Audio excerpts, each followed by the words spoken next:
Asta e a lui? Da.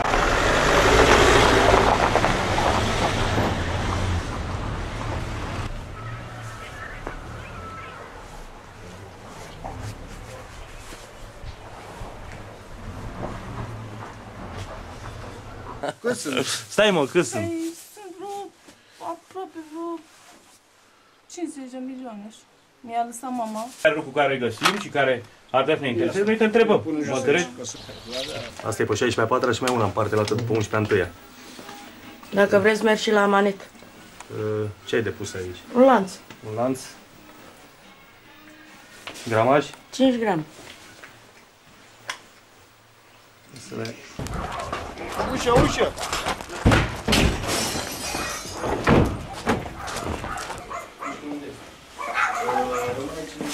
E bă, cum și...